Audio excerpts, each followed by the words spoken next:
ગુજરાત કોંગ્રેસ દ્વારા શરૂ કરાયેલ 900 કિલોમીટર લાંબી ખેડૂત આક્રોશ યાત્રા આજે કેશોદ પહોંચી હતી, જ્યાં સ્થાનિક કોંગ્રેસ કાર્યકરો અને ખેડૂતો દ્વારા ઉષ્માભેર સ્વાગત કરવામાં આવ્યું। આ પ્રસંગે કોંગ્રેસના નેતાઓએ ખેડૂતોના હિતમાં અનેક જાહેરાતો કરી। ખાસ કરીને કમોસમી વરસાદથી નુકસાન પામેલા ખેડૂતોને 100% વળતર આપવાની મોટી જાહેરાત કરી। સાથે સાથે ખેડૂતોના દેવા માફી અને સરકારી તંત્રના અત્યાચારોનો અંત લાવવા માટે કોંગ્રેસ પ્રતિબદ્ધ હોવાનું પણ જણાવાયું।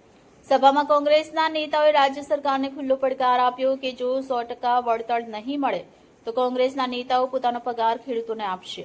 રાજ્યમાં કમોસમી વરસાદના કારણે રાજકીય વાતાવરણમાં ગરમી ફેલાઈ છે। સૌરાષ્ટ્રભરમાં ખેડૂતોમાં વ્યાપક અસંતોષ જણાઈ રહ્યો છે અને કોંગ્રેસ આ આક્રોશ યાત્રા દ્વારા ખેડૂતોના હકો માટે લડત શરૂ કરી છે। જૂનાગઢ જિલ્લામાં પણ ભારે વરસાદથી ખેડૂતોને મોટું નુકસાન થયું છે, જેને લઈ કોંગ્રેસ નેતાઓએ જમીન માપણી અને વળતર પ્રક્રિયામાં થયેલા અન્યાય પર ગંભીર પ્રશ્ન ઉઠાવ્યા। Reporter Harsh Bharda, A to Z news, Keshod.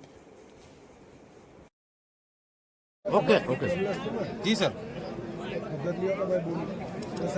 ગુજરાતનો ખેડૂત આજે ચારે તરફથી હેરાન પરેશાન છે ને આર્થિક ભીષ્મ છે। એવા સમયમાં ખેડૂતોના સંપૂર્ણ દેવા માફ થવા જોઈએ અને પાક વીમા યોજનાની શરૂઆત કરવા માટેની માગણી સાથે ખેડૂતોની જે તકલીફ છે, જે પીડા છે, દર્દ છે, જે આક્રોશ છે, એને વાચા આપવા માટે સોમનાથથી ખેડૂત આક્રોશ યાત્રાની કોંગ્રેસ પક્ષ દ્વારા શરૂઆત કરવામાં આવી છે। સમગ્ર સૌરાષ્ટ્ર વિસ્તારમાં આ યાત્રા અલગ અલગ જિલ્લાઓમાં ભ્રમણ કરી 11 જિલ્લાઓમાંથી પસાર થઈને 13 તારીખે દ્વારકા ખાતે સમાપન થવા જઈ રહી છે।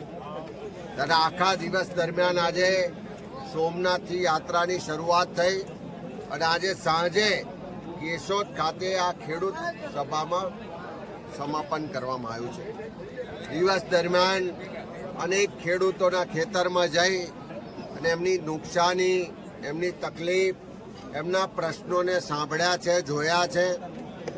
ખેડૂતોની જે પીડા છે, જે દર્દ છે, જે આક્રોશ છે, જે એમનું રુદન છે, એને પ્રત્યક્ષ અનુભવ્યું છે।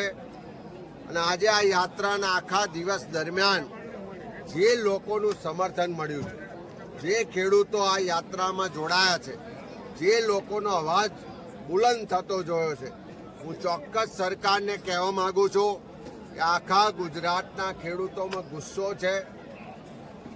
એની તકલીફો, એની પીડા પ્રત્યે સરકાર જે ધ્યાન નથી આપતી, એને લઈને આવનારા દિવસોમાં રસ્તા પર ઉતરીને લડત લડવાનો એમનો મક્કમ નિર્ધાર છે। સરકાર તાત્કાલિક જો ખેડૂતોના સંપૂર્ણ દેવા માફ નહીં કરે તો આવનારા દિવસોમાં આક્રોશ રસ્તા પર આંદોલનમાં પરિવર્તિત થવાનો છે। અને સરકાર જો ખેડૂતોની વાત નહીં સાંભળે તો સરકારને પણ જવાનો વારો આવશે। ત્યારે ફરી અમે ખેડૂતો વતી ગુજરાત સરકારને, દેશની સરકારને કહેવા માંગીએ છીએ કે આ તકલીફના સમયે ખેડૂતોની જે માંગ છે એ મુજબ ખેડૂતોના દેવા સંપૂર્ણ માફ કરે, નહીં તો આવનારા દિવસોમાં ખેડૂતોના આક્રોશનો ભોગ બનવાની તૈયારી રાખે।